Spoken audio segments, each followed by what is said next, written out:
महाराष्ट्रातलं एकमेव pollution free hill station म्हणजे माथेरान. व पावसाळ्यात माथेरान म्हणलं की आपल्या समोर येते ही टॉय ट्रेन, जंगल ट्रॅक, चारही बाजूला धुकं व या घनदाट जंगलामध्ये असलेले हे 36 पॉइंट, हे सर्व आपण या माथेरानच्या सिरीजमध्ये पाहणार आहोत.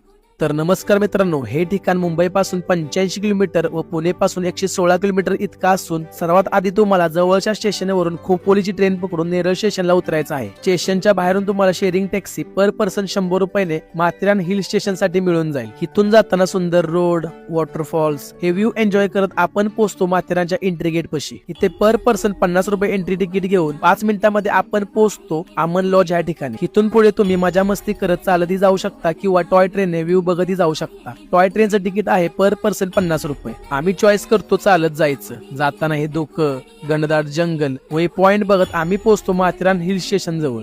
सर्वात आधी ते आम्ही रूम बघितली, जी होती पर डे 1200 रुपये. इथे आम्ही बॅग ठेवून फ्रेश होऊन जेवण करून माथेरानचे पॉइंट एक्सप्लोर करायला निघालो. सुरुवातीला आम्ही मार्केटमध्ये असलेले हे श्रीराम मंदिराचे दर्शन घेऊन पुढे या बोर्डवरचे 4 पॉइंट पाहायला निघालो. जाताना हे धुकं, घनदाट जंगल आणि ह्यामधून गेलेली ही वाट हे पाहून आपण पोहोचतो शॉर्लेट लेक जवळ. या ठिकाणी खूप लोक पाण्यामध्ये मजा मस्ती करत फोटो व्हिडिओ काढत असतात. इथे थोडं थांबून पुढे पिसरनाथ मंदिराचे दर्शन घेऊन आपण येतो लॉर्ड पॉइंट पाशी. धुकं जास्त प्रमाणात असल्यामुळे सगळे पॉइंट या धुक्यामध्ये हाईड झाले होते. इथे जास्त वेळ न घालवता आम्ही पोहोचतो इको पॉइंट जवळ. इथे आल्यावरती पण सेम तीच कंडिशन असल्यामुळे आम्ही या धुक्यामध्येच फोटो व्हिडिओ काढत मजा मस्ती करत हा दिवस घालवतो. व दुसऱ्या दिवशी माथेरानमध्ये आम्हाला अशी लोक व अशा खतरनाक जागा पाहायला भेटतील हा आम्ही विचारही नव्हता केला.